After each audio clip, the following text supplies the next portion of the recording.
right, welcome back to the BestWorst10 podcast. I'm your host, Josh Walewa. My next guest is the director of Global Time Attack, a company dedicated to bringing the fastest attack cars under one circuit. I'm really excited to learn more about this and actually to introduce some of you to this, as well as those of you who are already fans to get to know a little bit more about him. For almost a decade, he's navigated these events all around the world, bringing these amazing feats of speed towards worldwide attention.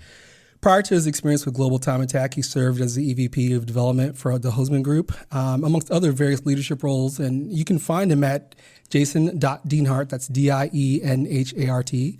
Or you can also follow them at Global Time Attack and also at Super Lap Battle, all on Instagram. So he's well represented, great followership, a lot of stuff going on. I've known this guy for a lot of years since we were real kids, especially since I moved into one of these neighborhoods in Garden Grove. And so I love the fact that I get a chance to actually learn more about what Jason's been doing all these years. Going one way is a two-way. It's the hard days that bring me back to love. Going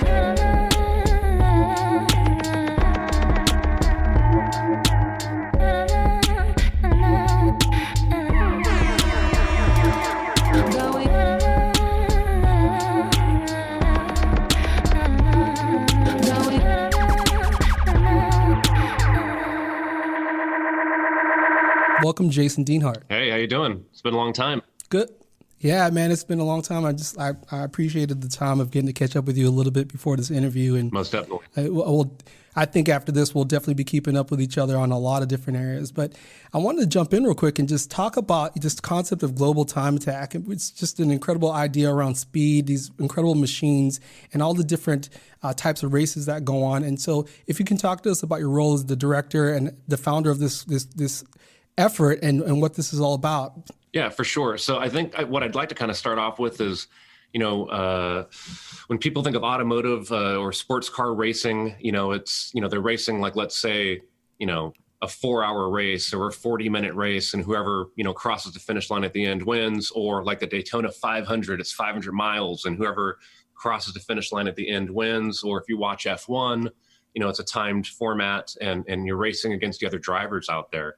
So with F1, for instance, in the way that they figure out the grid, meaning the pole position and who goes out first and whatnot in that race, is they basically do a time trial or a time attack a couple days before the actual race.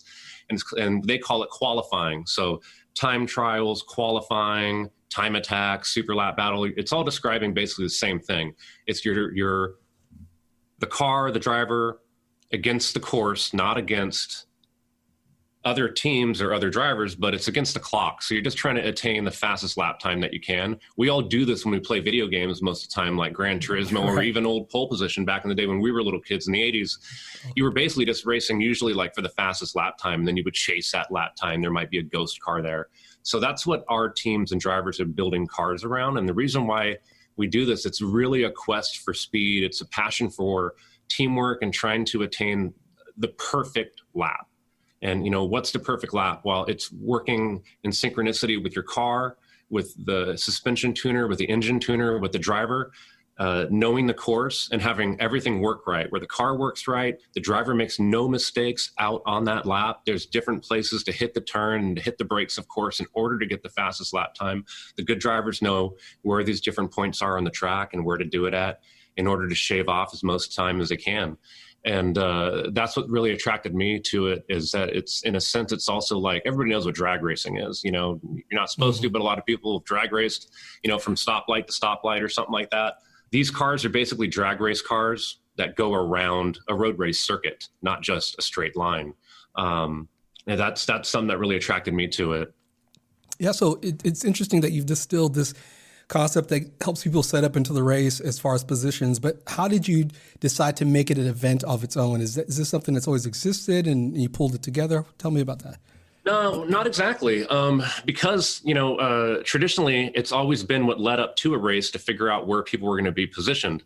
And I'd say in the late 80s and in the 90s in Japan, they were making it standalone events over there, which became like tuner shop challenges. So tuner shop meaning like service repair shops, small manufacturing companies that would make like performance parts, where they would now sponsor a car, but not a race car. So the thing about standalone time attack events that started in Japan, there was like these unwritten rules where, it had to be on street tires. It couldn't be on racing slicks. The cars couldn't be race cars. They had to start off as regular passenger cars, mass produced, that any of us could have went and bought at a dealership. So now you're basically taking a car and you're turning it into something that's kind of part of the fun and the challenge. And each team, picks a different car to start off with. Sometimes we pick the same car, but they all have a different creative way to try to maximize the car with aero and taking certain weight out and different things like that. So in Japan, it became, I wouldn't say popular, but it became like this underground thing that people were doing. Some of the magazines here in the late 90s would go to Japan to see different things that were going on at the time. Like drifting was just becoming really big out there. That now is a big thing here in the United States. So the magazines, just like anything else, like even if in music, like you're trying to break the next new thing, right? So the magazines, I happened to be working for them in the early 2000s, and they were talking about this time attack stuff. Next thing you know, the magazine out here says, hey, let's throw a time attack event. It's invite only. We'll invite like the different companies that advertise in the magazines that they want to build a car. And the allure to the everyman out there, and every woman is, or the layman, is that you don't usually need a race license to time attack. Mm-hmm. You don't need a race car. Like I said, it's supposed to be with a regular passenger car. So you could theoretically take your car that you drive and go do this with it.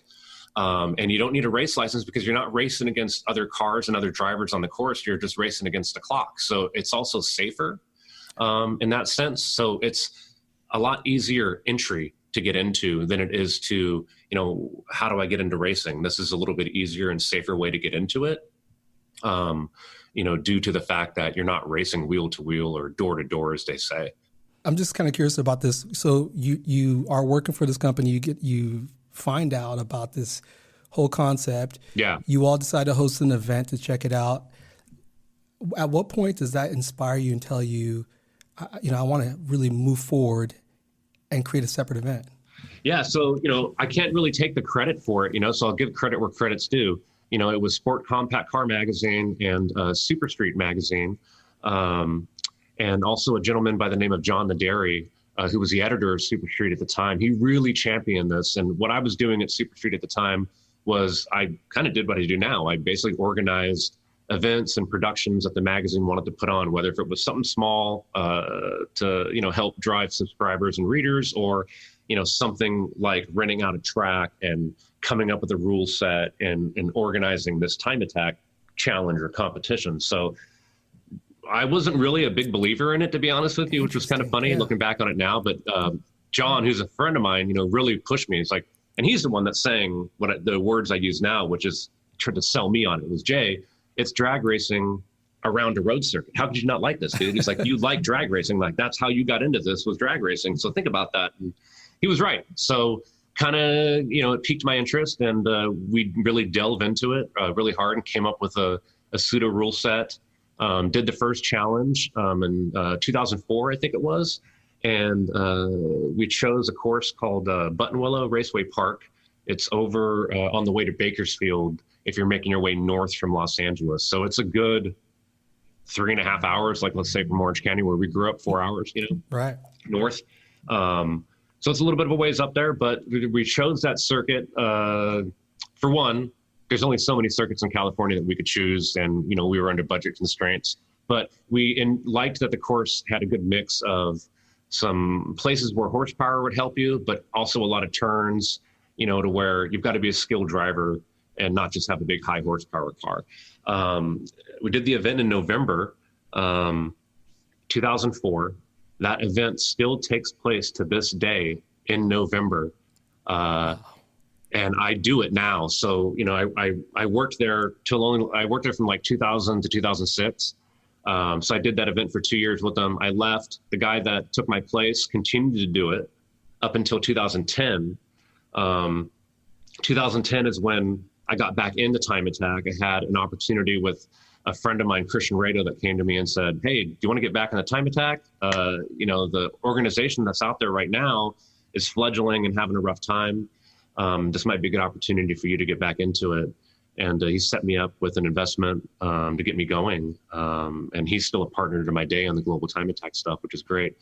And we took over that event at Buttonwillow in November in 2011. We've been doing it every year ever since. So it's been a long time running, and that was the first one. And ever since then, I've tried to just grow the sport in different ways, from trying to take it from being a total grassroots type thing, very underground, to basically, in short, what I'm trying to do is I'm trying to take it more mainstream. I'm trying to make it more international. Now we're getting interest from teams from Europe, Japan, Korea even, and Australia. We've already had a car from Australia come out here, and a couple different drivers from Australia come out here and pilot other people's cars, and also pilot a car they brought from Australia. So that's really special. The car's actually stuck here right now because of the quarantine thing going on, which is kind of I feel bad about that, but I'm trying to help them out. But, who knew that was going to happen? But I'm trying to take it more international. And there's been a few of our top teams here in North America that have made the trip over to Australia and even to Japan, where it started, basically, to show what we can do, meaning what North American time attackers can do and represent, which has been great. The reason why I bring up Australia so much is because it happens to be where the largest time attack competition happens once a year, is at Sydney Motorsports Park in Australia. It's called World Time Attack Challenge, WTAC. Happens every October, like the second or third weekend. It's a really big deal. I've gone to it the last 2 years. It's awesome. Australia is an awesome place. I recommend it if you can ever get out there. It's a lot of fun. Beautiful. The people out there are absolutely hilarious. I mean, they should all get sitcoms. I mean, it's awesome, dude. They're so funny. I can't believe it. The accent helps, you know what I mean? But these people are hilarious, and they are just diehard about horsepower. And I'm not just saying time attack racing, but any kind of racing, just horsepower, just madness. I mean, the stuff that these guys are doing over there, and even women are doing over there with their cars, it's spectacular. The most of the United States time attack builds are not at the level of these Australian builds. But what I did last year is I put together a tour I organized basically a travel tour. One buy-in price. It got North American drivers that I wanted to bring with me to go witness this thing and see it. Because when I went the year prior, it inspired me to just find more investment and to even kind of go out more on a limb and rent out Circuit de Americas, which is the only F1 track in Austin, Texas. It's the only F1 track in North America, or I should say the United States, really. Very expensive place to rent out. No one's rented that place out to do what we do because it's so expensive. And I finally figured out a way to do it. And that's what we call the Super Lap Battle event. So that's what we're trying to emulate after the World Time Attack Challenge that happens once a year in Australia, and have our own version of it at a different time frame. So I'm working with the guy, Ian Baker, that runs World Time Attack Challenge in Australia, to make sure that we do it in a time of the year where, if you, let's say, you, Josh, you're going to build one of these cars and you're going to do it internationally, and you want to go to World Time Attack Challenge, but you also want to go to Super Lap Battle here at COTA in the United States, it's got to work where the cars can make it on a container back and forth. So we do ours in February, March. It just works out to where you can do both. And we're just at the beginning stage, even though we've been doing the one every year at Buttonwillow since 2004. And, we started Global Time Attack. Our first full season was 2011. It's still been a real long, slow build because it's a niche motorsport, and motorsports already, unless you're looking at like NASCAR in the United States, that's the only thing that actually does okay.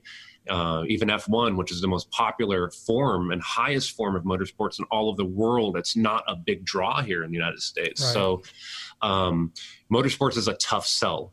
I've had to become quite the salesman to get, paying sponsors, and I'm very thankful to have companies like Yokohama Tire that have come on and help us out tremendously in order to help us do this thing, especially during this year with car counts down. We're struggling to put on competitions because of the pandemic restrictions and whatnot. So, being theoretically or technically, if I break it down, being an event promoter in this era right now is very challenging, very, very challenging. We've been forced the last couple of our competitions to throw without any spectators. Right. So that's usually a revenue stream that we're able to use to help us pay for things, and to not have that now, it puts us in the negative.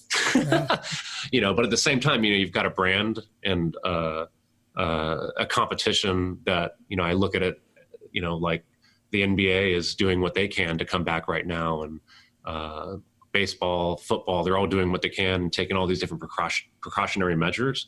I look at us in the same fashion, that we still want to try to do these things. We're just going to have to, reassess and do things differently in order for them to be safe, Absolutely.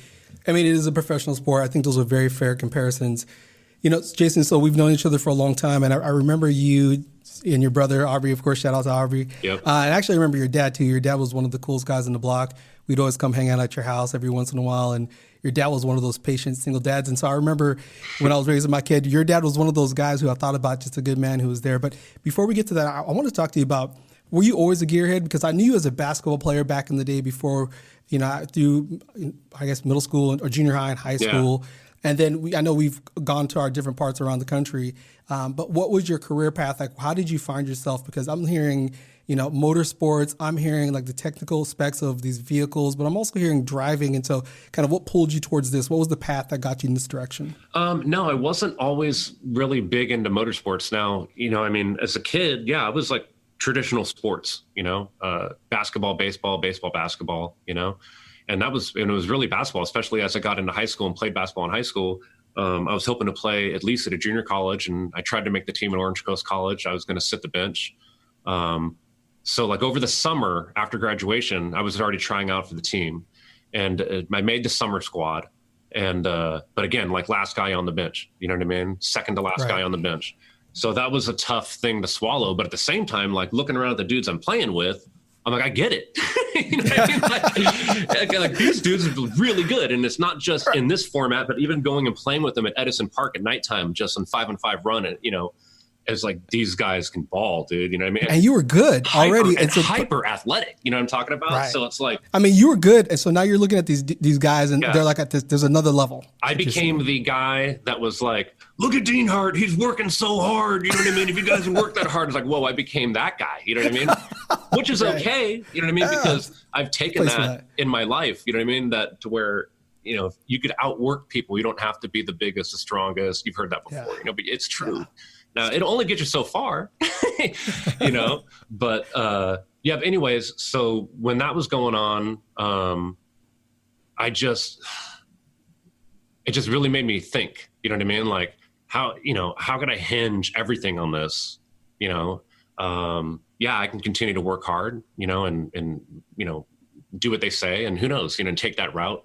And I just thought, and then there was times where I was sitting in class, and I just thinking too much about maybe this isn't for me, and I liked cars all the time growing up, but it wasn't like a major thing, and my dad's not a big gearhead guy. He's a surfer. He plays guitar. He's always in bands. You know what I mean? Like that's his thing, and he liked basketball, and baseball, cool dude, super cool guy, super talented musician actually. And I just had a couple friends like Ben Higajo, right? Who was really into like Japanese cars. And, he used to work at the Japanese market in high school, and he'd bring home these Japanese, basically like sports car magazines. And we looked through them and see that like people were doing stuff with like cars that we knew that people had, like Civics and Integras and Honda Preludes and just different cars, Toyota, Celicas, Supras, things like that. And I thought it was really cool. And it really piqued my interest and just got super into that, and then started noticing that some people in this time frame, this is like 93, 94, I start seeing loud cars driving by, and like this whole kind of like little subculture that was around and was kind of getting bigger and bigger.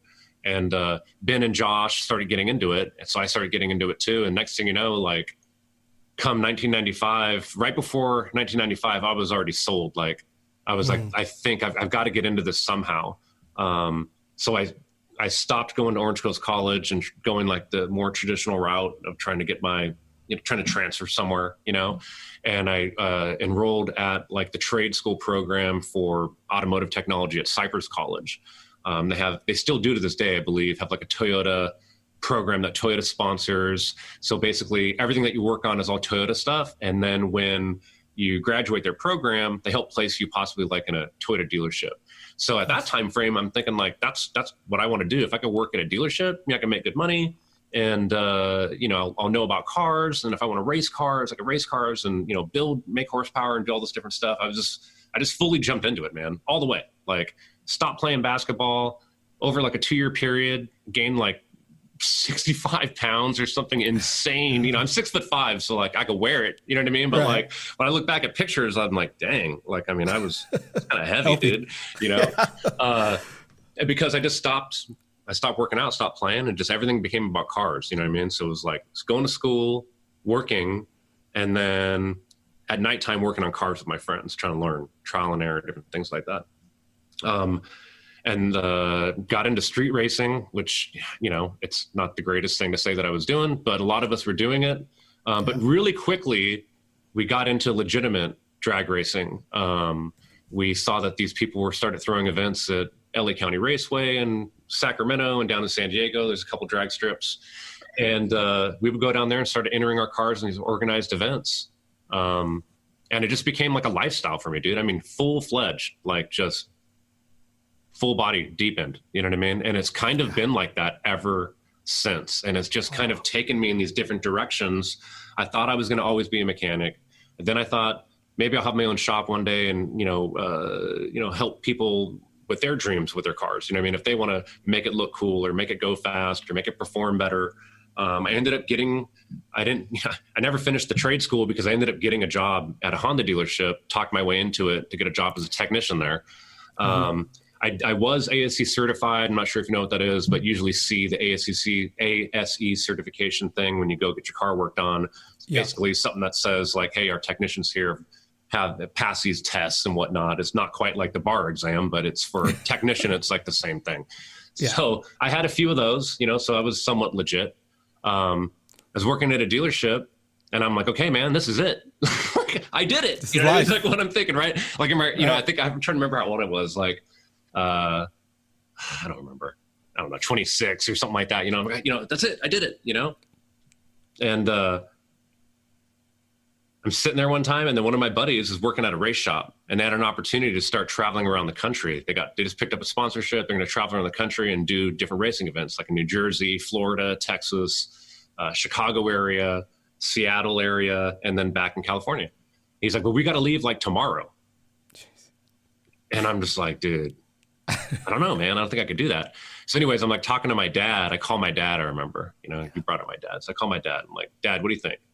Like, this is what's going on. Finally worked, I didn't have to work crazy hard, but like, I was working hard to try to get this job at a dealership. I get a job at a dealership. Now I got this opportunity and that's what I really want to do, but there's no guarantees. It's like, it's a chance. And my dad, I don't even know why I asked him. I pretty much knew what he was going to say because I've always known my dad is like the go for it guy, nice. Which I like, you know what I mean? Like if you don't go for it, you're never gonna have a chance of making it happen. Never. Right. Mm-hmm. So he was like, go for it. It'd be one thing if you were 35, but I was around 25, it's like, this is the time to do it. You don't have kids. You're not married. You know what I mean? Like this would be the time to do it. He's like, just go for it. Don't look back. Don't feel bad. I'm sure you could always find yourself at another technician job again like that, if you had to. It's like, you're probably right, and boom, left that night. Remember my girlfriend at the time, we were living near off campus, Long Beach State. She was going to Long Beach State. And that pretty much ended the relationship that night. I remember, come home, I'm in the shower, like going crazy. You know what I mean? Like I've got a bag, like a go bag over there, you know what I mean? Like ready to go. And she's like, comes back from school, like, well, hey, what's going on? What are you doing? It's like, yeah, I'm going to bail. I've got to go do this. She's like, what about the job? Like she was so stoked that I had like this secure job. She could tell her parents, like, see, he's got a secure job, even though I'm going to school, but that whole thing, that whole rap, right? And I've got to do this. I've got to go for it. I've got to try and see what happens. Like, how am I going to have an opportunity like this? And she wasn't into it. pretty much let you go. It's just probably pretty much going to be it. It's like, well, hopefully it's different when I come back, but it wasn't. But at the same time, I just felt like, it was the right move. I didn't want to like wonder, like, well, what would have happened if I would have went and did that? I'm glad I did. It was a great trip. It was a fun experience. And it just ended up, parlaying it into like a line of different jobs, working at different like performance shops, race shops that were built around the scene, meaning like about building cars to go out and drag race around the country. And, just meeting so many cool people, ended up getting featured in some magazines in like 1998 and 1999, where I was a crew chief for this driver that was doing really well. And, they would feature both of us because we were a team, which I liked. I thought that was cool. I got some shine, which, I ended up meeting, a lot of good people that became contacts. I ended up getting offered a job at the magazine that was featuring us to run their events, which is what I was talking about earlier. He saw like how, hey man, you guys won 9 out of 13 races that you entered in 1999. And you guys are on point. You guys are organized. Like I deal with you when it comes to like, travel and payment, because we were winning, like a couple $1,000 if we'd win the race, so I would deal with him on collecting payment and different things like that. And he's like, you get along real well with our staff. Like I want to bring you in for an interview. And I'm like, for what? The magazine needs a mechanic? You know what I mean? Like, it doesn't make any sense, right? He's like, no, he's like, look, long story short, he's like, I think you would fit into what my team, and you would fit into this position that I'm trying to create at the magazine. I could teach you the business part and how to work with these people. That part's easy. So I went and interviewed with them, and it was the first like real legit job I ever had. I mean, he slid me like a piece of paper with how much money he was going to pay me. I looked at it and like, I wanted to throw up. I'm like, you got to be kidding me. I'm like, I'm in, you know what I mean? Like 100%, dude. Like, when do I start? And I remember this is like some point in the year 2000. Okay. And now all of a sudden, I'm going from having like grease under my fingernails and stuff like that to where I'm going to go work on an office on Wilshire Boulevard in Los Angeles. You know what I mean? And the Peterson building, Peterson Publishing, it's a pretty big deal. Like at one point they owned every single automotive magazine that you would see on the racks, like back in the day for magazines. Right. So I got to go work there. I've got a cubicle, a computer. I don't even know how to turn the computer on, dude. No joke. Did not know how to turn the computer on.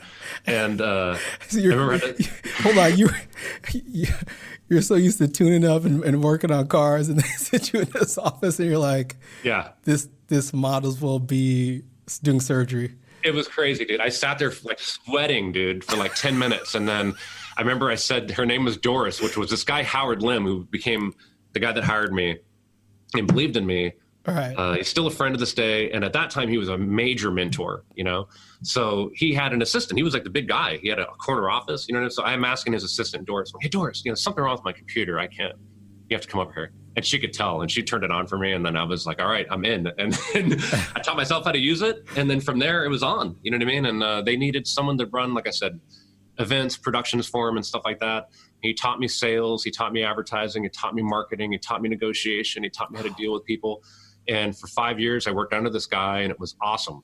And the tutelage was great. The contacts I met there, it was like working for the biggest magazine in the sport compact scene during the time frame that the Fast and Furious movies came out. Oh, jeez, yeah. When the first one came out, and our squad that were working with the people on the movie, right? Oh. I have a friend, RJ DeVera, that's in the movie. He has a small part in it, right? So it's like the other guy that ran this other part of the magazine was a consultant on all things cool on the first movie and the second movie and the third movie. So we had ties to it, right?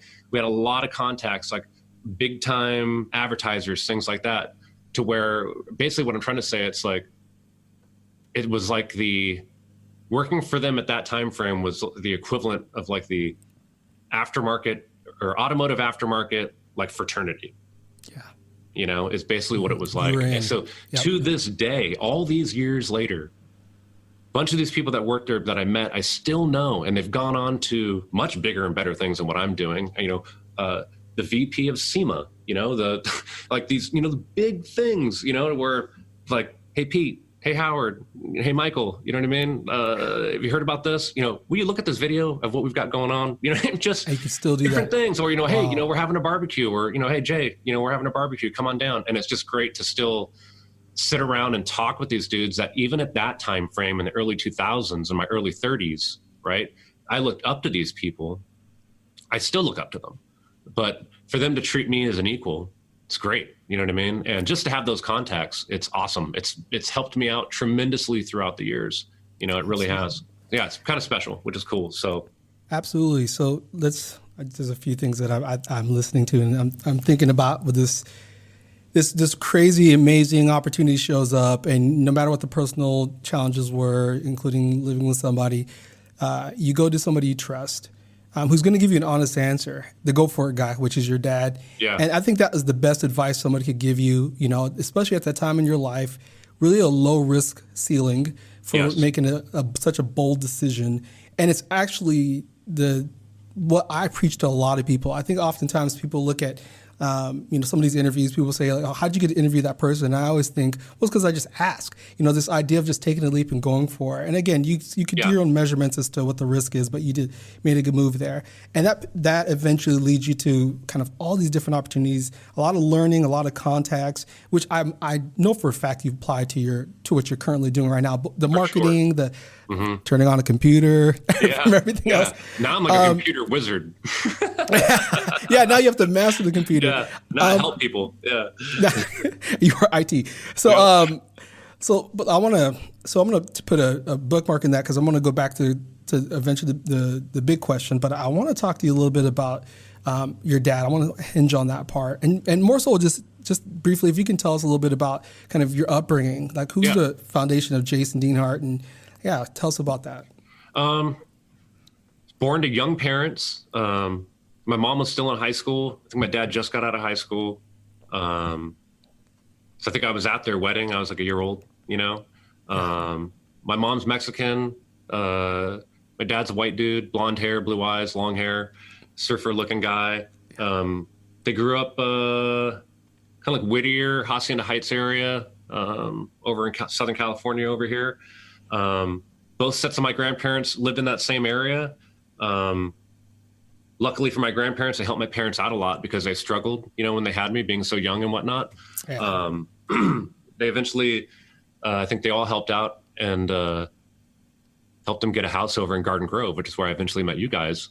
Early 80s. I want to say we bounced around a lot in the late 70s. I was born in 75. Actually, we lived all over the place, like as a little kid, like Burbank.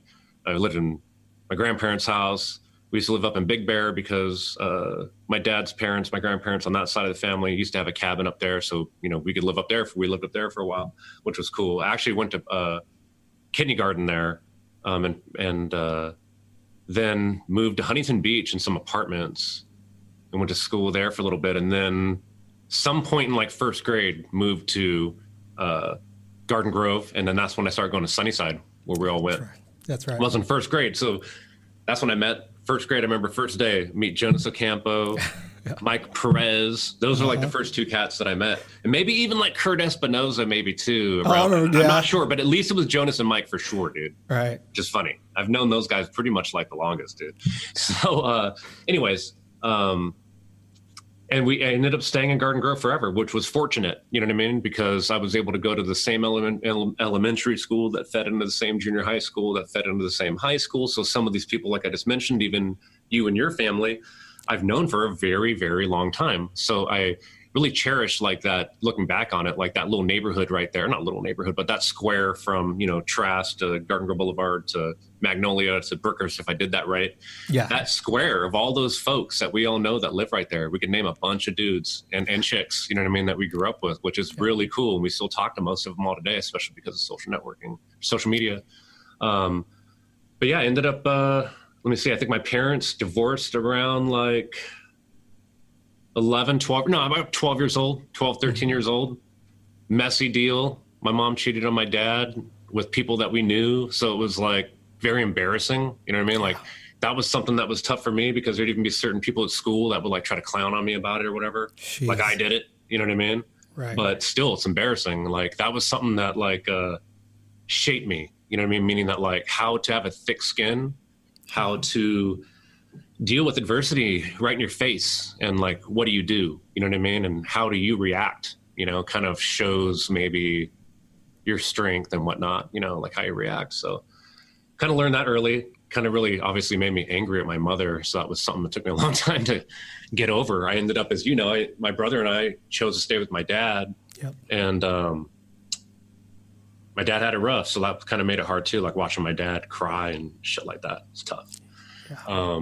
But he was a strong guy, learned how to cook, became Mr. Mom. You know, you remember that movie if you're old, but he became like a Mr. Mom and did all this awesome stuff, man. And you witnessed it, you know what I mean? Yeah. Like he still played guitar and worked his construction and did all this stuff. And like, you know, and I'm not saying my mom's not a bad person. She just made a mistake. People make mistakes. No big deal. People make, you know, it happens, you know, but. And they were so young too. I mean, yeah, they were and they were up. very young, you know, and I mean, I don't know if they were right for each other. You know what I mean? At the end of the day, obviously not, because they both have moved on to other relationships where they've been now both happily married to other people for over 12 years now. You know what I mean? Yeah. So they're happy and ended up working out. So that's great. And that's a good thing. But yeah, we grew up with my dad in that same house in Garden Grove, and, you know, graduated high school. And that's kind of when I was talking about like trying to play basketball at Orange Coast College and whatnot. But I was fortunate, you know, even though my parents got divorced, like it wasn't like, and yeah, there was a little heckling here and there at school and I was embarrassed and that sucked, but that wasn't everything. You know what I mean? Like I still had a great relationship, even though I was, you know, wasn't happy with my mom. I got over it, but I have a great relationship with my mom. I love my mom. We still saw her all the time. You know what I mean? Mm-hmm. She was only like over in Long Beach. She still lives in Long Beach. So it was close to Garden Grove. You know, always was tight with my dad, even tighter after that happened. You know, it's like as the three of us, meaning my younger brother, Aubrey, and my dad, like, and we're close in age. He's only 18 years older than me. You know what I mean? So we're kind of like bros in a way. You know what I mean? I think we've all taught each other different things as growing up in a way, you know, still have great time with my dad. The three of us, my brother, will go play golf. Gonna sound crazy, smoke a joint with my dad and my brother and play a round of golf and have some beers. And it's just special. You know what I mean? Like, I really enjoy that. You know what I mean? Like just to have those cool times with my dad, you know, bless his heart. So yeah, I love my pops. That really touches me, man, because, you know, I think, you know, I was older than your parents when they had you. I was 23 and I'm not kidding when I say I thought about your dad a lot. Once my wife and I got divorced, different circumstances, but you know, there's this moment where you're raising your kid and you're trying to figure out like, what kind of dad am I going to be, and my son once, you know, you go through some rough times, and I remember my son once saying to me that you know, when I was apologizing to him for missteps, you know, that I made in parenting him, saying we grew up together, and it's just the same thing. It's like you really do grow up together, but it's interesting that you grow up together, but you also look into him as a wise sage because he's been through so much, and he was still able to give you some really impactful advice that really changed the trajectory of your life. Yeah. So it's like you get the luxury of both, right? The gift of both, of having a close partnership and relationship with your dad, but also a person you can look up to. And I aim to be like your dad and to have that relationship with my adult son as he goes through life experiences. That's dope. Well, what I could say from being my dad's son is that he's just always been honest. Even if like there were times like I'd be so mad at him, you know, but I respected him. Yes. You know, and that's what's up, you know. That's touching. Yeah. Before I get crying on the recording, I know, what's going on right now. Well, this might not get any better because we're about to get to the best to the next question. We're going to pause just for a second before we get into that. No sleep, only for the weary. Don't speak, let your dreams escape. Nothing that I can say or do can take away my pain for you. Taming the beast is not so easy now. All right, so Jason, you know, thanks for taking this interview. And again, we've discussed this idea about the best worst thing for those who are listening for the first time or the fifth time or the 10th time. This is a chance to tell a story of something, a setback personally or professionally, where you had to get through it and overcome it and get to the other side. And so what's the situation? How did you work through it? And what did you learn from it that you could share with other people? For sure. I kind of feel like we're following this loose timeline of like my weird career. So, we talked about, getting into the magazines and whatnot, and I was there till about 2006, left on my own idea to leave, to do something locally here in California, and not travel as much. I was traveling for a while, like all over the place, and kind of thought I wanted to, kind of stay a little bit more grounded. I was wrong. I didn't really want to do that. At the end of the day, it was what I thought I wanted to do. So during the time that I was at the magazines, I got married to someone that I met on the road out in Texas and moved her out here. It didn't end up working out. We ended up getting a divorce. It's funny how history can repeat itself. She cheated on me. Wow. So that's the thing my dad and I have in common. To laugh about it now, but it's interesting how that can happen sometimes. Yep. So anyways, that happened, and I kind of knew how to deal with it, but at the same time, it hurts when it happens to you. And that was emotionally devastating. But I also kind of found myself where, the thing that I left the magazines to do didn't end up working out. I tried it for 2 years. So now that kind of brings me to like 2007-ish timeframe. Maybe I tried it for a year. I started working at a company called Hot Import Nights, it's similar if you've ever heard of the Dub Show. It's a traveling car show series. They were doing like 20 different event dates a year around the country for many, many years. So it was a successful tour. They needed a marketing person. I got a job there, and my divorce is done, and I've moved on from that. This is a great situation for me because now I'm back on the road again. 20 cities a year for a couple of years in a row. I was locked in, if you know what that means. You know what I mean? So, every other weekend I'm off somewhere, and it's, we've got spokesmodels, and we've got, it's a car show, it's a party. You know what I mean? Like part of my job is to entertain the sponsors, so it was fun. You know what I mean? I was having a great time out on the road. End up meeting my current wife, Amanda. She was the main spokesmodel for the car show tour. She was Miss Hot Import Nights. I chased her around for like a year, eventually get her to give in and start going out with me. And, months down the road, she moves out here to California. Now I've got an opportunity to leave this pretty good job I've got going on Hot Import Nights. And this is like late 2007-ish, mid 2007.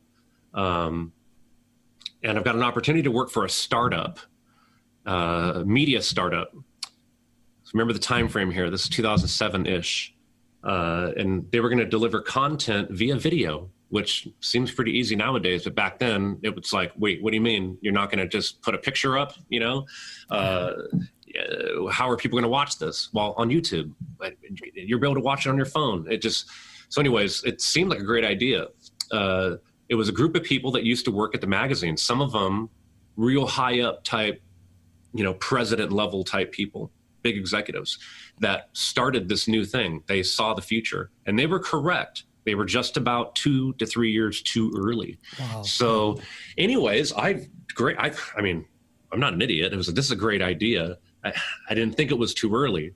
I didn't realize the bandwidth, the technical limitations of getting video out at that time with the way cell service was and Wi-Fi was at the time. It lacked comparison to today. So anyways, I go to work there, and it was decently 6-figure job. It was the best or highest paying job that I've ever gotten. So I was super stoked. I kind of felt like, wow, this is like a second wind in my life here. I kind of had this disastrous divorce that took place before I was at the magazines, and it was old technology, right? Now I'm onto this new technology, same type of people. I've got a new girlfriend that, God, I really love her. She's great. You know what I mean? She just moved out here, and I took this leap to work there, and then boom, 2008 hits, and the market falls, for pretty much everybody in the United States, of course, or the world, really, United States. And, all the investment that we had, there was no more money coming in. So basically, like what the first couple of big investors that we had, the money, once that money was going to go away, which was coming up pretty quick because we were spending as if, it's going to last forever.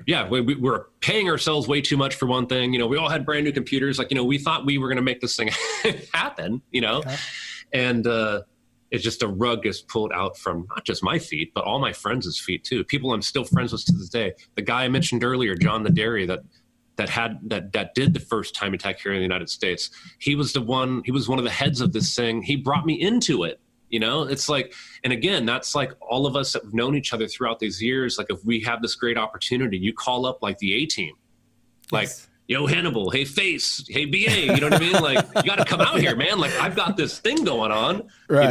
And it's something that you're going to want to take a look at, dude, because you're going to be pissed if I'm doing this and you're not. Yeah. And you're a writer, so it's like I need people that know what they're doing, So I got brought into this thing. It ended up being a disaster. And when it happened, oh, my God, I was devastated. Like, I mean, I just felt like such a fuck up, you know what I mean? That I left this other job to do this. I remember coming home and just breaking down in front of my current wife, Amanda, my wife, Amanda, breaking down. I just couldn't even control it. And she's like, what's the matter? What's the matter? And I explained to her what happened and that we're fucked. Yeah. You know what I mean? And she's, you should do a podcast with her. She's had a pretty tough life, so she's like, we'll get through it. And she's a rock, nice. And she's like, we'll get through it. And she's a little rock. And she's like, we'll get through it. And we did. But man, it was humbling, humiliating to people in the scene, having to explain yourself that this thing is failing, begging for jobs, shopping at the 99-cent store, just being flat broke, you know what I mean, for food for months and months, and it was just, I was still so passionate about like, trying to stay in this industry. But man, that was the time that I second guessed it more than ever about just totally just pivoting away from it and just doing something totally different and just becoming a regular person and just getting a regular 9-to-5, whatever it may be, maybe even, I didn't go so far as going back to being a mechanic again, but, just something different. I could take my skills and work at like a marketing agency, you know what I mean? That doesn't have to do anything with cars, and I looked at a bunch of different things and started getting some smaller marketing gigs, a lot of freelance stuff. And it kind of put me in this mode of like, looking at multiple revenue streams, not just one, not just having, one full-time job that maybe I could look at, like if it's not paying me enough, it ties me down. Maybe I have multiple freelance things where I put myself in control of my own destiny. And that's really what it did a lot for me. I started just piecemealing work together until I found like I had the right opportunity. And it's kind of, fast forward now a couple of years.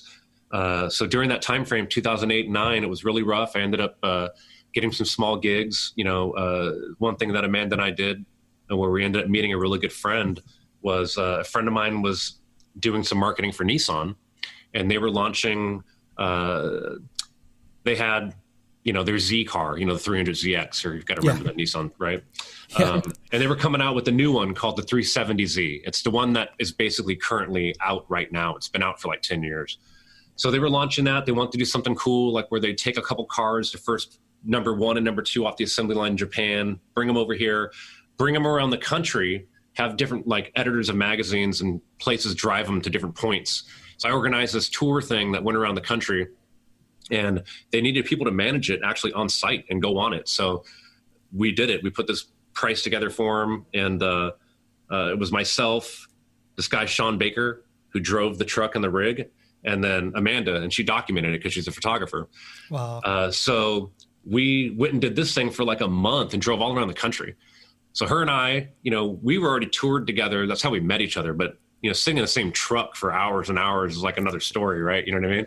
And then the dude driving it now, imagine this. So it was a friend of mine, like I said, that had this small marketing agency that got this gig to do some work for Nissan. And again, he pulls me in. Hey, man, I need someone. I know you need work. You might want to do this thing. You'll make a block of money, but you're going to be gone for like a month and a half. I'm like, oh, so I look at it and I'm like, well, I'll bring Amanda. She could document it. It says we need a photographer. Boom, right? So now I don't got to be away from her. So at least that's cool, right? And then he's like, well, there's going to be this dude. I don't know if you ever met him. His name's Sean Baker. He's going to drive the truck. So you don't have to drive it too, because that's kind of crazy. I'm like, man, but who is this guy? What if me and her don't like him? Yeah. He's like, well, what if he don't like you two? So anyways, we end up becoming like family with this guy. My wife and I did. and he's a graphic artist by trade. Okay. And he's kind of like me. He just did different things. He was in the car show world and stuff like that to get by. And we met each other on this gig, became great friends. This was in 2000. This is like the end of 2008. Okay. So when my friend of mine, Christian Radel, that came to me with the opportunity about starting up a Time Attack series in 2010, and he put up the money to do it. And I came up with Global Time Attack and the logo and started putting the whole thing together. I need a graphics guy. So hit up Sean Baker. He lives in Pennsylvania though, right? But the internet's a lot better in 2010. So it's like, Sean, I'm starting this thing, I'm calling it Global Time Attack. I need logo packages. I need like a whole concept. You got to help me out. This is what I want, blah, blah, blah. And he was our guy, man. He was heart and soul of the graphics and the look of GTA from day one up until almost a year ago, dude. He passed away, unfortunately. Wow.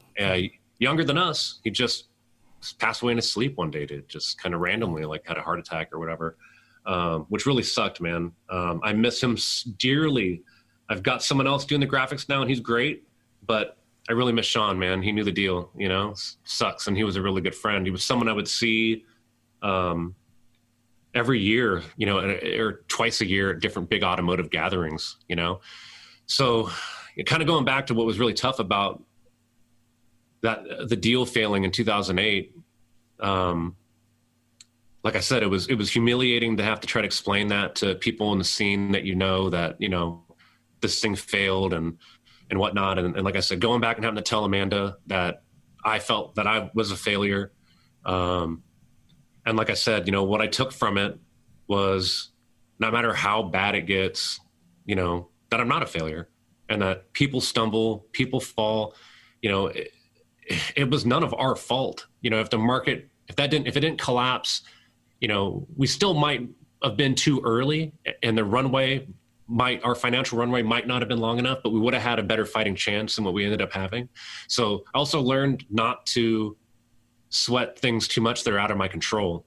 And being in the event promoter business, I'm basically a commissioner of a league in a sense, and with the pandemic era right now, having to move some dates around and things like that and not have fans, there's just certain things that are out of my control. And that's what I convey to my customer, which is our drivers that sign up for these things that compete, that are diehards, like how I used to be in the 90s and early 2000s. I'm on the other end now. Like I'm the organizer and I know what these guys and girls feel like when they want to race a car and they're building their car and they got to drive a truck around the country to get it to these different things. It takes a lot of money and time and effort. And I'm just honest with them. And that's all I ever wanted when I used to go to different people's drag races, and they come to my Time Attacks now. I feel like I know how to treat them and it's just honesty, and it's out of my control, so I can't sweat it. And all I can sweat are things that are in my control and work really hard at it. That's really what I took from it, Well, so thank you for sharing that. I'm like emotionally following this whole story. And I think about this repeated trauma that happens. It's interesting how we repeat things that happen to us, and our parents are our first model, and somehow we find ourselves going through similar things, and I can connect with that 100%. And then I see also it being the worst time in a sense that you have things out of your control, between maybe being a little faster. In 2006, in 2007, as only executives and senior leaders had BlackBerries, and we didn't even have real good video on them. So we never know how that would have worked out. But the idea of being able to control what you can and not being able to control what you can't. And then, but the last piece that I want to say is, because you've gone through this experience, that right now, as you make adjustments with the pandemic and everything else, that you're able to coach other people through this because you've been through one of the worst things. You've been through multiple worst things, but this is one that you're like, I know I'm going to be all right. And I want to say the final thing that I was thinking about was the support of a good person in your corner. And it could be a wife, a partner, a significant other. It could be a good friend or your dad, whoever it is. But the critical piece about when you're ready to give up and not sure what you're going to do with the humiliation that you're feeling over and over again, to have somebody in your corner that says, no, you can do it. Somebody who's going to be a fan, a real fan from day one. They're going to support you no matter what mistakes, missteps, or misfortunes you have. And I think that you pulled all those things together in this. And I think that's really amazing, Jason. Thank you. Yeah. a big thing is, when it comes with the global time attack effort, we're at 10 years now, and there's been multiple times throughout it for different reasons, whether if it was financial reasons is usually what it is, because it's just barely a break-even business. So it's a big passion thing for me. And like I talked about in the very beginning, the goal is really just to take it to the next level and beyond in terms of it becoming recognized as a semi and professional racing series for this format of automotive racing. It's going to take time, so I'm in it for the long haul, and that's fine, but at the same time, there has been many times where I've questioned it, and I've questioned myself, like, I don't want to rent a place forever. I'd love to be in a position to buy a place, you know what I mean? And, all those types of things, but the longer I do this, I got to sacrifice, not making a lot of money and things like that. But it's my wife, Amanda, has been the one that's like, don't give up. Like, you're building something special, and people love it and you love it. And does that mean it's a failure because it's not making a whole bunch of money? And so I've had to reassess like what's success, you know what I mean? And kind of look at it in stages and whatnot. And I still sometimes have to just like not get caught up in the money aspect of it, and then just kind of step back and look at it for what it is. And then I'm proud, you know what I mean? And every once in a while I'll get someone that comes up to me or a message on Facebook or Instagram or an email where someone pours their heart out about how stoked they are, how much fun they had at one of our time attack competitions, and they're such a believer now. Or even someone that's been doing it for 10 years with me and just says like, hey man, I want to let you know, thank you, you know what I mean, for doing this. And I'm not kidding. Almost every competition at some point I cry. People don't know it. Do right now. Yeah. Because I'm so passionate about it. I didn't want to do this. So passionate about it, man. Like I really am. And people that know me, they know it. It's yeah,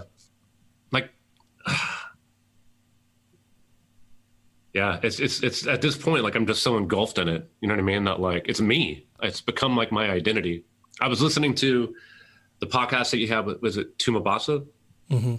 And he was saying something about that he tried to learn about not to let that always happen, you know what I mean? To where it becomes so much of your identity, And I did learn that too when I worked for other companies, you know what I'm saying? But like when it's something that like is your own, even though I do have investors and partners and whatnot, but it's still partially mine, and it's what people think out there, it's me, you know what I mean? So yeah, I'm passionate about it. Like, yeah, it hurts my feelings when I see someone talk shit about it. Yeah, I want to explain myself, you know what I mean? Because it's me. I do have to thank my wife, because she's been like that steady rock that's just said, Jay, don't give up. Like there's been a lot of cool things you've been a part of in your life that for some reason or another, you're not a part of it no more. And some of them are still going on, some of them aren't, but see this through. You'll never know what it's going to be if you don't see it through. So that's where we're at. I think that's the perfect note to end on, man. I just want to thank you so much for showing your vulnerability in so many different ways in this conversation. And also just, you need to know that you got another fan for Global Time Attack in me. And we're going to push this and continue to make sure that it grows. And I keep thinking when you're talking, your job is to keep going. This is you. And I think this is absolutely the perfect place that we need you doing this thing. And so I'm super excited to see all the cool things that are going to happen in the future, brother. But thank you. Thank you so much, man. Thank you. Good luck with the podcast. Thank you. Thank you for listening to the Best Worst Thing podcast. I'm your host, Josh Walewa. Music is produced by DJ Josh1. You can follow him at Boom Note on Instagram and Twitter, and Josh1 on Spotify.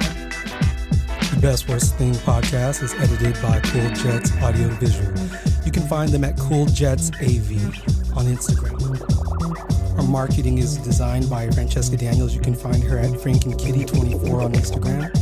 And our overall design is by Inspired Design with Ryan Daniels. You can find them at getinspired.design on Instagram. Please download us from iTunes, Spotify, or your favorite platform. And remember to share us with your friends, especially those people you think really need us in their life. Don't forget to give us a 5-star review. Thank you for listening to The Best Worst Thing.